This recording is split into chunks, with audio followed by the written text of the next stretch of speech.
Bien, se van a ver las preguntas del capítulo 11, Psicología de los grupos, de la asignatura de Psicología Social, volumen 2, que es segundo semestre. En este caso es la edición del 2023 y recordar que en este caso, en capítulo 11, hay 38 páginas identificadas de ese capítulo y después en las preguntas aparece ABCD, que significa el orden que corresponde a en qué espacio estaría de la página la respuesta, el segmento de la respuesta. Y simplemente recordar que algunas páginas que son de utilidad para cosas relacionadas con la UNED. Bueno, pues entonces vamos y comencemos con la siguiente pregunta, que dice: ¿por qué Moreland sostiene que las diadas no son grupos? Primero, porque se crean y se disuelven más rápido. Segunda opción, porque permiten la emergencia de procesos grupales. Y tercera opción es porque incluyen relaciones íntimas. Entonces, aquí en este caso, la respuesta correcta corresponde a la primera opción. Moreland sostiene que las diadas no son grupos porque estas se crean y disuelven más rápido. Si vemos el documento, veremos que dice que Moreland 2010 sostiene que las diadas no son un grupo porque se crean y disuelven más rápidamente. No permiten la emergencia de ciertos procesos grupales como la formación de alianzas e incluyen otros que no aparecen normalmente en los grupos como relaciones íntimas y amorosas. Entonces, bueno, son de las tres cosas, ¿no? Alianzas o relaciones íntimas amorosas, pues en este caso es porque se crean y disuelven más rápidamente, ¿no? Una de las tres cosas. Por ello, es que la respuesta correcta es la primera opción. Siguiente pregunta. ¿Qué dice? ¿Cuál es la definición de grupo? Entonces, primera opción, un grupo es un conjunto de personas que normalmente evitan interactuar entre sí, salvo casos de necesidad. Otro es, también, un grupo es personas que interactúan sin influirse mutuamente. Y tercera opción es, un grupo es un conjunto de personas que interactúan y se influyen mutuamente. La respuesta correcta es la tercera. Grupo es un conjunto de personas que interactúan y se influyen mutuamente. Si vemos el documento, podemos ver que dice que en definición de grupo, un grupo estaría formado por dos o más personas que interactúan entre sí y se influyen mutuamente. Por ello, entonces, como son dos o más personas interactuando e influyéndose, la respuesta correcta es la tercera opción. Siguiente pregunta. Dice, según Prentice et al., ¿cuáles son los dos tipos de grupos que distinguen? Bueno, es primera opción, grupos pequeños y grupos grandes. Segunda opción, se distinguen basados en lazos comunes y basados en identidad. Y tercera opción son grupos tradicionales y grupos modernos. En este caso, la respuesta correcta corresponde a la segunda opción. Si vemos a Prentice et al., los grupos que se distinguen son aquellos basados en lazos comunes y aquellos basados en la identidad.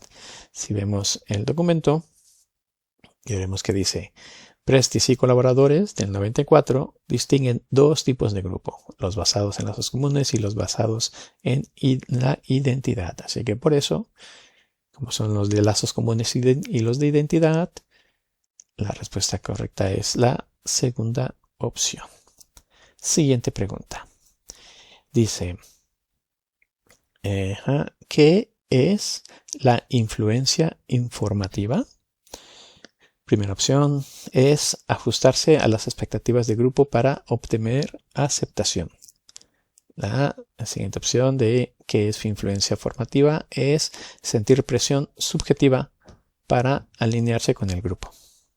Y la tercera opción es influencia afirmativa es aceptar como evidencia la información obtenida de otros miembros del grupo. En este caso, la respuesta correcta corresponde a la tercera opción. Influencia formativa es aceptar como evidencia la información obtenida de otros miembros del grupo. Y si vemos el documento, veremos que dice que la influencia informativa tiene lugar cuando aceptamos como evidencia sobre la realidad la información que obtenemos de otros miembros del grupo y nace del deseo de adoptar una posición correcta sobre un tema. Entonces, aquí aceptamos evidencia como evidencia. Aquí lo importante es que se acepta como evidencia sobre la realidad, información que viene de otros miembros del grupo. Por eso es que la opción correcta en este caso es la tercera opción. Siguiente pregunta. Dice, ¿qué tipo de influencia puede motivar un cambio de opinión en el ámbito público, pero no necesariamente en el privado? Primera opción, influencia informativa. Segunda opción, influencia normativa. Y tercera opción, ninguno de las anteriores.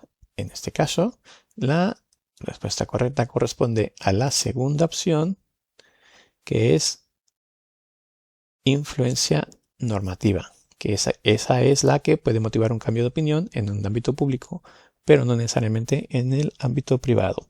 Si vemos la respuesta del documento, veremos que dice, la influencia normativa puede motivar un cambio de opinión en el ámbito público, pero no necesariamente en el privado. Por eso, la opción correcta es la segunda. Siguiente pregunta.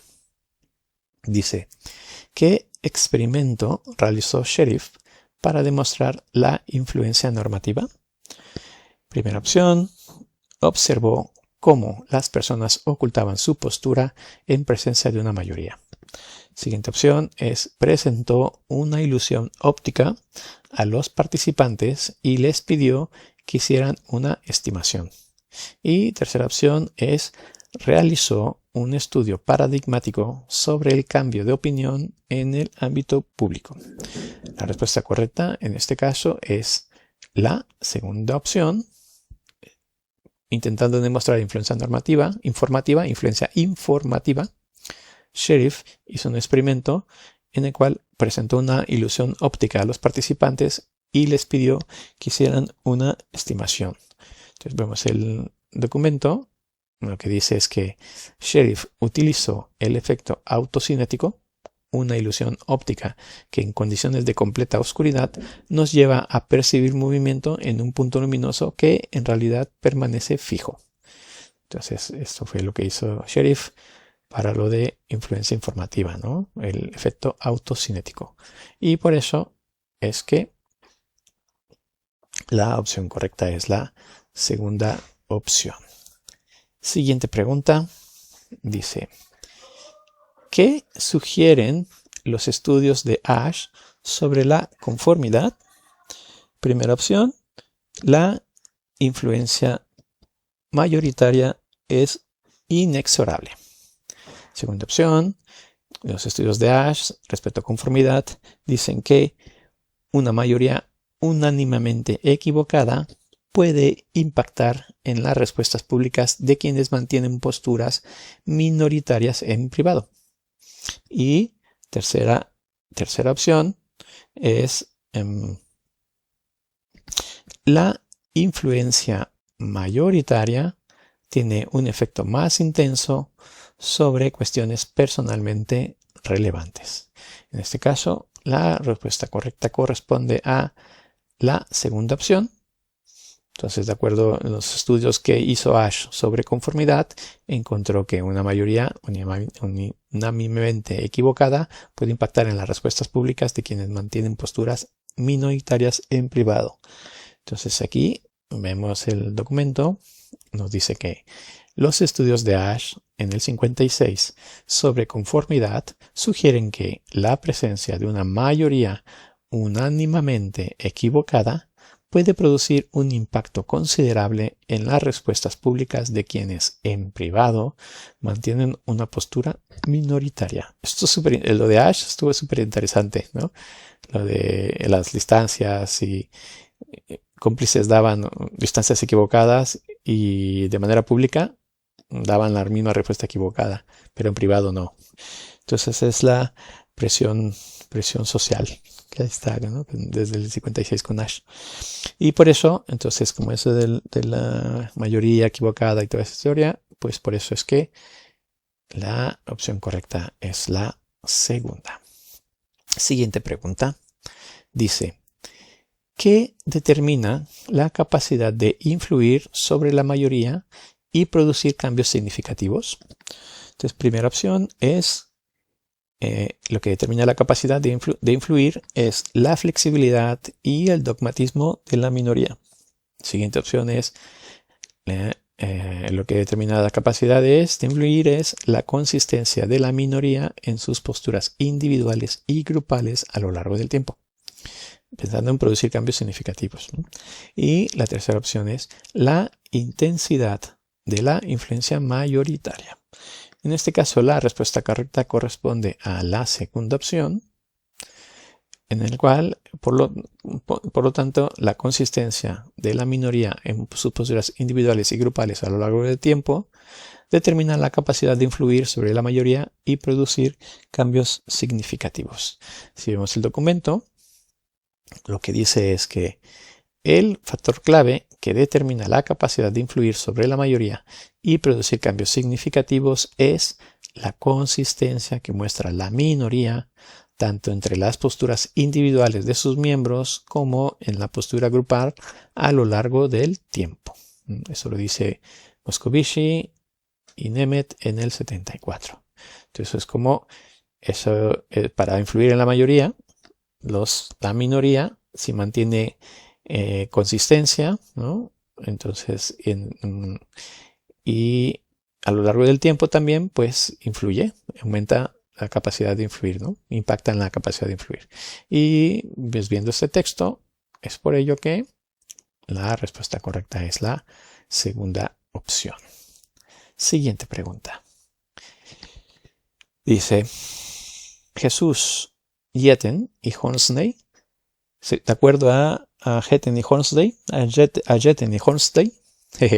Jetten y Hornsey, ¿cuál es uno de los motivos que subyacen a la desviación y el disentimiento de personas poco influenciadas con su grupo? Primera opción, uno de los motivos es desapego, deslealtad o falta de respeto por el grupo. Otra opción de los motivos es rebelión moral. Y otra opción de los motivos es lealtad y preocupación por el grupo. Entonces, en este caso, la opción correcta es la primera. El desapego, la deslealtad o la falta de respeto por el grupo es uno de los motivos que subyacen a la desviación y el desentimiento en personas poco identificadas con su grupo. Aquí lo de poco identificadas con su grupo es importante. Veamos qué dice el documento para la respuesta correcta. Dice, el desapego, la deslealtad o la falta de respeto por el grupo, este motivo podría explicar la desviación y el disentimiento en personas poco identificadas con su grupo. Entonces aquí, desapego, lealtad, falta de respeto puede explicar desviación y poco identificadas con su grupo. Entonces, por ello es que la opción correcta es la primera. Entonces aquí lealtad y preocupación por el grupo, entonces podría ser los que son muy identificados. Pero bueno, vamos a ver, porque no me acuerdo ahora totalmente, pero creo que por ahí va. Siguiente pregunta. Dice, ¿qué sostiene el modelo de disentimiento de Parker en relación con la identificación grupal? Primera opción. Dice, los miembros más identificados con el grupo disienten porque carecen de preocupación por él. Siguiente opción, ¿no? Del modelo de disentimiento de Parker. dice, el nivel de identificación grupal modula las reacciones de los miembros del grupo ante un conflicto entre sus propios criterios personales y las normas grupales.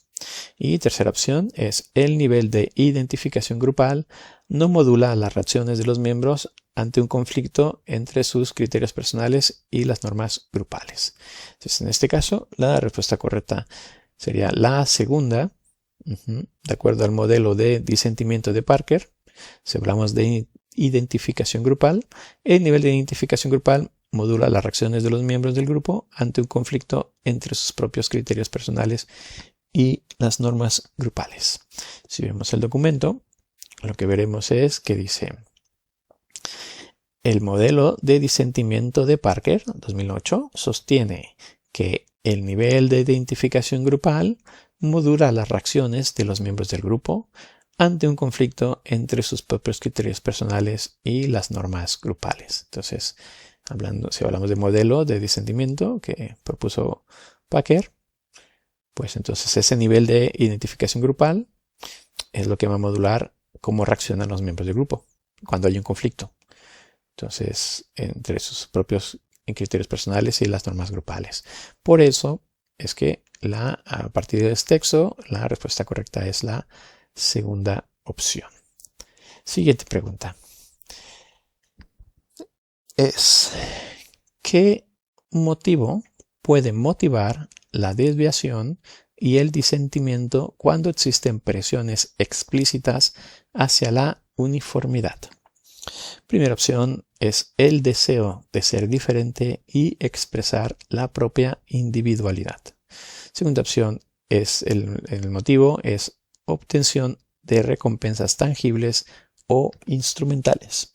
Y la tercera opción es el motivo es lealtad y preocupación por el grupo. En este caso, la respuesta correcta corresponde a la primera opción. El motivo que puede motivar observación y disentimiento, pero importante, cuando hay presiones explícitas hacia uniformidad, es el deseo de ser diferente y expresar la propia individualidad. Entonces vemos que dice el documento, dice, el deseo de sentirse único y especial también puede motivar la desviación y el disentimiento, fundamentalmente cuando existen presiones explícitas hacia la uniformidad, ¿no? Entonces, y aquí, ¿no? Si se quiere sentir diferente y especial, se puede generar desviación y disentimiento, ¿no? Y luego si hay presiones explícitas hacia uniformidad, pues más. O sea, me están presionando para ser uniforme, pero yo no quiero serlo, pues, ¿no? Pues puede motivar más, ¿no? Desviación y disentimiento. Ah, sí, pues no. Y por eso es que la respuesta correcta es la primera opción. Siguiente pregunta. Dice, de acuerdo con el modelo de Ambari y colaboradores del 2019, la probabilidad de denunciar irregularidades ante un organismo externo a la propia organización aumenta cuando, primera opción, la identificación con los infractores es alta. Segunda opción, cuando esto aumenta, ¿no? La probabilidad de denunciar irregularidades aumenta. Cuando la segunda opción, cuando la identificación supraordenada es alta. Y la tercera opción, esa probabilidad aumenta cuando la persona cuenta con una posición de poder dentro de la organización. Entonces, en este caso, la respuesta correcta correspondería a la segunda opción. Si vemos el modelo de Ambari, entonces veremos que la probabilidad de denunciar irregularidades aumenta ante un organismo externo. O sea, lo voy a denunciar fuera, en algo fuera del grupo. Aumenta cuando la identificación supraordenada es alta. Entonces vemos que dice el documento y vemos, dice, Ambari y colaboradores 2019 proponen que la probabilidad de denunciar irregularidades ante un organismo externo a la propia organización aumenta cuando la identificación con los infractores es baja y la identificación supraordenada. como por ejemplo la organización, profesión, sociedad, es alta. Entonces, ¿qué significa? Entonces, va a ser más probable denunciar a un organismo externo. O sea, no es denuncia interna, es denuncia externa. Si yo me identifico poco con infractores, ¿no? Yo quiero denunciar y me identifico poco con infractores, y también me identifico supraordenadamente con y tengo una identificación supraordenada alta. O sea, es mi identificación con algo más grande, con organización, profesión, sociedad. Entonces aquí podemos ver para lo que es supraordenado, ¿no? Podemos ver un ejemplo, ¿no? Entonces, identificación supraordenada es el nivel de lo que abarca. Entonces, por ejemplo, tienes la imagen de un perro. Entonces, estamos hablando de nivel subordinado, sería un perro Doberman, ¿no? Nivel básico, que es específico, es un perro. Y nivel supraordenado es un animal. Entonces, dependiendo de lo que sea, lo que tú veas, entonces, mientras más general, por así decirlo, ¿no? Mientras más general sería más supraordenado, más elevado. Por eso, si me identifico mucho con la organización, o me identifico mucho con la profesión, o con la sociedad, y poco con los infractores, pues será más probable que denuncie en un organismo externo. Y por eso, la respuesta correcta corresponde a la segunda opción. Siguiente pregunta. Dice, ¿qué destacan los autores en relación con la exclusión previa de la personalidad desviada por parte del grupo? Primera opción, no tiene impacto en las reacciones del grupo, ¿no? Entonces es exclusión previa de una persona que está desviada, ¿no? Segunda opción es aumenta la necesidad de devaluar a la persona desviada. Y tercera opción es disminuye la necesidad de devaluar a la persona desviada, probablemente porque deja de constituir una amenaza para la identidad grupal. Entonces, en este caso, la opción correcta corresponde a la tercera opción. Entonces, sí, en este caso estamos hablando de exclusión previa de una persona desviada. La persona desviada ya se le excluyó al grupo, ¿no? Entonces, se disminuye la necesidad de devaluar a la persona. Claro, porque si ya no está en el grupo, ya no es una amenaza para la identidad grupal. Si vemos lo que dice el documento, veremos que dice la exclusión previa de la persona que se ha desviado de las normas o ha disentido, dice la necesidad de devaluar a esa persona disminuye tras su exclusión, probablemente porque deja de ser una amenaza para la identidad grupal. Entonces, por eso, a partir de lo que está escrito, la opción correcta es la tercera. Siguiente pregunta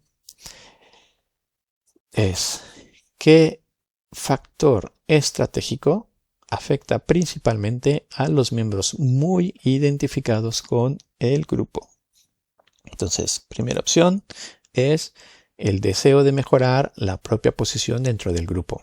Segunda opción es el factor estratégico, ¿no? Que afecta a alguien muy identificado. Segunda opción es el deseo de mejorar la reputación del grupo. Y la tercera opción es el factor estratégico, es la posición del infractor dentro del grupo. En este caso, la respuesta correcta corresponde a la segunda opción.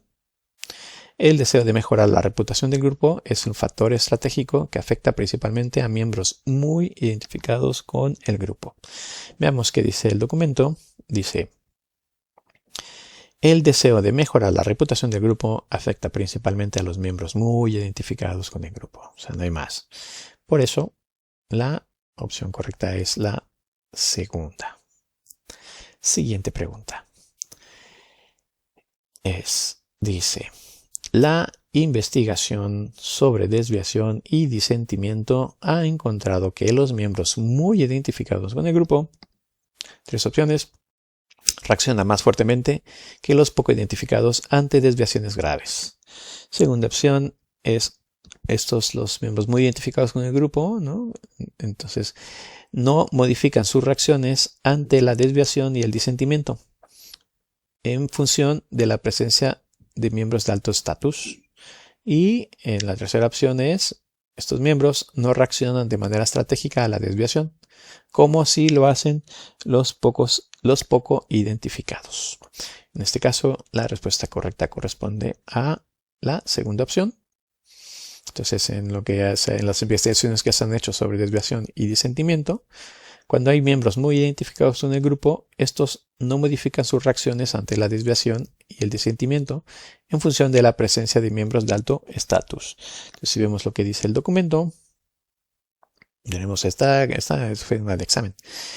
Entonces veremos que dice: la concurrencia de miembros de alto estatus también intensifica las reacciones negativas ante la desviación y el disentimiento entre los miembros poco identificados con el grupo o en quienes acaban de ingresar en él, pero no afecta a los miembros muy identificados.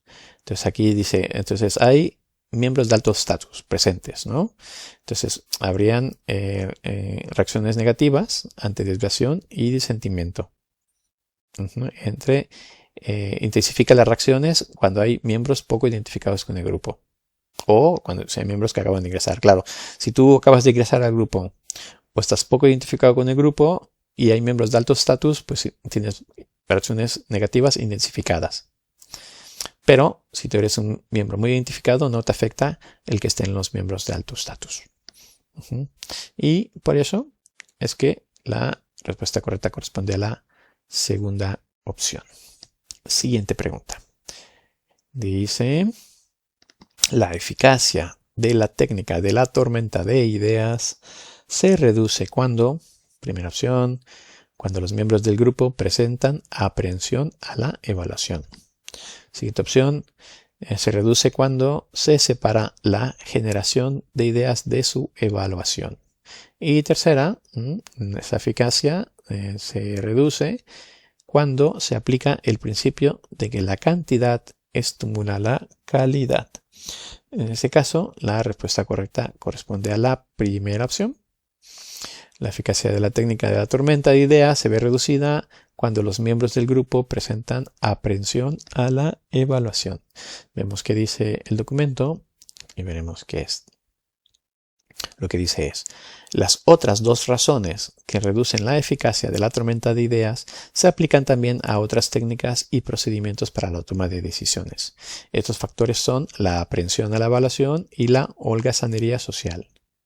La aprehensión a la evaluación o miedo a ser evaluado negativamente por los demás miembros del grupo hace que las personas se autocensuren y no expresen abiertamente sus ideas. Entonces, por eso en la técnica de la tormenta de ideas, entonces si hay ese miedo a ser evaluado negativamente, que es la aprehensión a la evaluación, pues entonces por los otros miembros del grupo, pues mejor no digo nada, ¿no? Me autocensuro y no expreso mis ideas, ¿no? Por eso es que la respuesta correcta corresponde a la primera opción.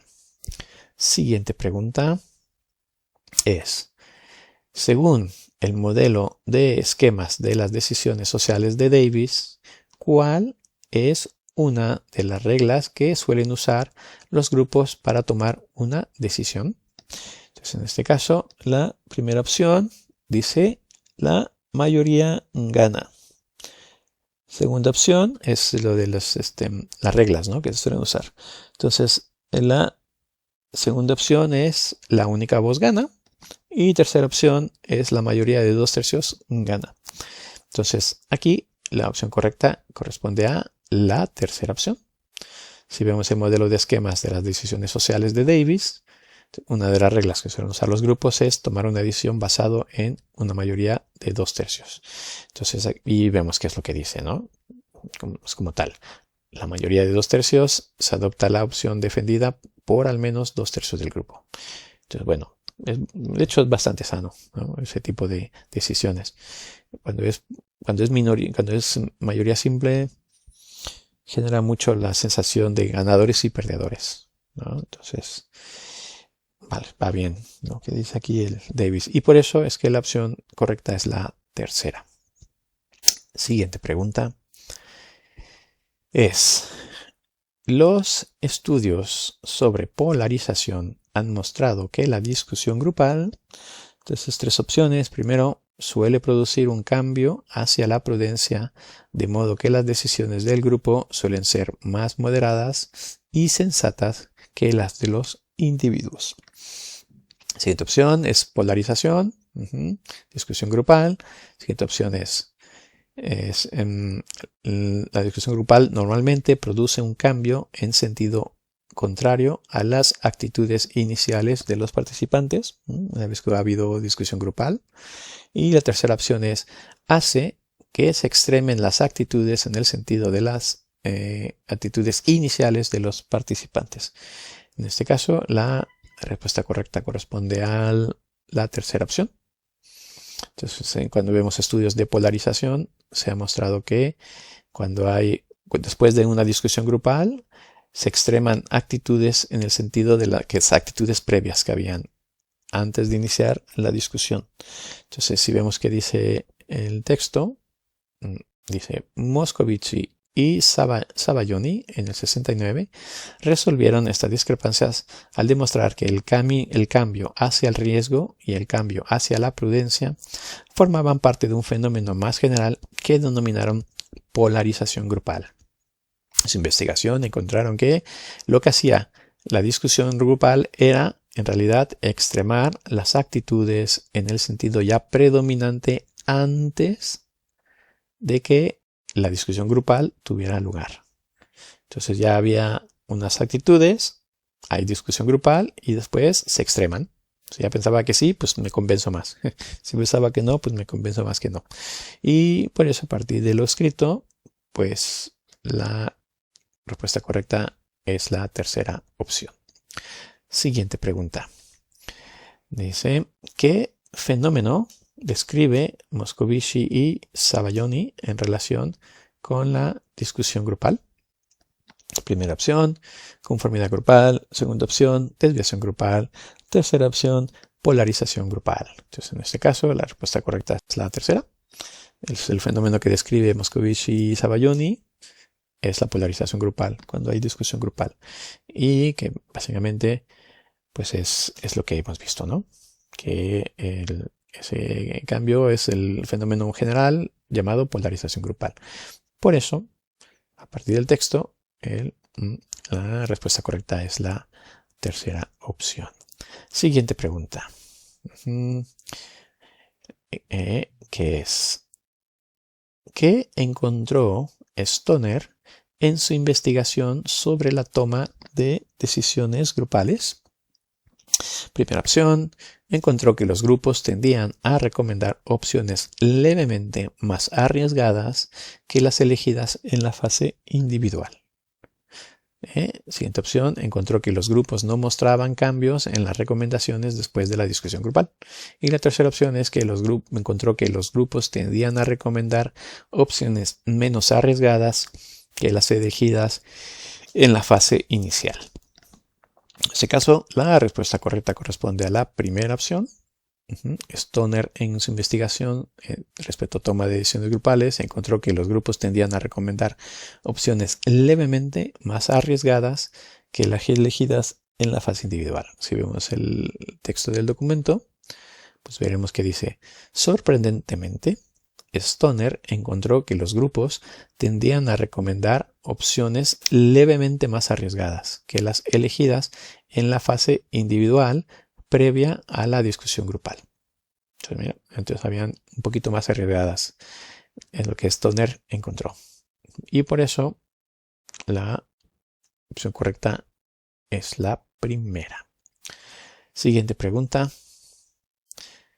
Dice, ¿cuál es una medida que puede prevenir la aparición del pensamiento de grupo? Entonces, en este caso, la primera opción es estimular la expresión de críticas y dudas y evitar el aislamiento del grupo de puntos de vista alternativos, ¿no? Es lo de las medidas para prevenir el pensamiento de grupo. Segunda opción es el líder debe señalar su opción preferida al inicio de la discusión. Y la tercera opción es aislar al grupo de puntos de vista alternativos. En este caso la respuesta correcta es la primera opción. Entonces, para prevenir la aparición de pensamiento de grupo, hay que estimular la expresión de críticas y dudas y evitar aislamiento del grupo de puntos de vista alternativos. Entonces, si vemos la solución, lo que está escrito, dice en el documento es: varias medidas constituyen a prevenir la aparición del pensamiento de grupo. En primer lugar, el líder debe abstenerse de señalar su opción preferida en los momentos iniciales de la discusión y debe estimular la expresión de críticas y dudas. Entonces, para que no aparezca el pensamiento de grupo, que el líder no diga su opinión y preferente, su opción preferida, ¿no? Y que haya expresión de críticas y dudas. Y por eso la opción correcta es la primera. Siguiente pregunta. Dice: ¿cuál es el proceso de liderazgo según la definición dada en el texto? Primera opción es un proceso de influencia social que promueve la competencia entre miembros del grupo. Siguiente opción es un proceso de influencia social que recluta y moviliza la ayuda de otros para conseguir un objetivo común. Y tercera opción es un proceso de influencia social, o del proceso de liderazgo. Es un proceso de influencia social que busca el control absoluto sobre los miembros del grupo. La respuesta correcta es la segunda opción. Entonces, proceso de liderazgo es un proceso de influencia social que recluta y moviliza la ayuda de otros para conseguir un objetivo común. Si vemos el documento, lo que veremos es que dice que el liderazgo se define como un proceso de influencia social mediante el que un individuo recluta y moviliza la ayuda de otros para la consecución de un objetivo colectivo. Y por eso, entonces, esto de definición de liderazgo, ¿no? Ese proceso de influencia social, para que un individuo reclute y movilice la ayuda de otros, ¿no? Para conseguir un objetivo colectivo, liderazgo. Y por ello es que la respuesta correcta es la segunda opción. Siguiente pregunta. Dice: los líderes transaccionales, primera opción, intercambian recompensa por rendimiento. Los líderes transaccionales. Segunda opción, inspiran y estimulan intelectualmente a los seguidores para lograr altos niveles de compromiso. Y tercera opción, son promotores y emprendedores de una identidad social compartida. En este caso, la respuesta correcta sería la primera. Los líderes transaccionales intercambian recompensas por rendimientos. Vemos lo que dice el documento. Encontraremos que es: el liderazgo transaccional se corresponde con la visión tradicional, en la que los líderes motivan a los seguidores intercambiando recompensas por rendimiento. Entonces, el liderazgo transaccional es la definición. Así que es la manera de motivar de los líderes, ¿no? Te doy una recompensa si tienes un buen rendimiento, que sería lo más típico, ¿no? Empresas y todo eso, ¿no? Muchas veces, ¿no? Entonces, si publicas artículos, te doy un extra. Bueno, y por eso es que la opción correcta sería la primera. Siguiente pregunta. Bien, dice: los líderes transaccionales son... Primera opción, aquellos que motivan a los seguidores intercambiando recompensa por rendimiento. Segunda opción, emprendedores y promotores de la identidad social. Tercera opción, son una fuente de identificación, inspiración y estimulación intelectual para los seguidores. No sé si está repetida esta o está muy similar, pero bueno, igual la dejé igual para que se vea, ¿no? Ya queda claro que sería la primera opción, ¿no? Líderes transaccionales intercambian recompensa por rendimiento, que es lo que justo vimos. Y por eso la respuesta correcta en este caso es la primera opción. Siguiente pregunta. Dice: ¿qué teoría del liderazgo se caracteriza por motivar a los seguidores intercambiando recompensas por rendimiento? Primera opción, teoría del liderazgo transaccional. Segunda opción, teoría del liderazgo situacional. Y tercera, teoría del liderazgo transformacional. Entonces, transaccional, situacional, transformacional. Bueno, pues ya, creo que ya como lo hemos estado viendo, pues sería claro que sería la primera opción. El liderazgo transaccional es el que intercambia esta recompensa por rendimiento. Aquí, como lo voy resolviendo, pues me quedaron 3 del mismo tema y dije, bueno, ya los tengo resueltos. Pues ya, ¿no? Cuando los ordeno es cuando me doy cuenta. Pues ya está, mira, se ven 3 maneras diferentes de preguntar lo mismo. Entonces, alguna ha sido también de examen. Y ya está. Entonces, por eso, como es eso de intercambiar en transaccional, recompensa por rendimiento, pues por eso aquí la opción correcta es la primera. Y haremos una pausa y ahora seguiremos.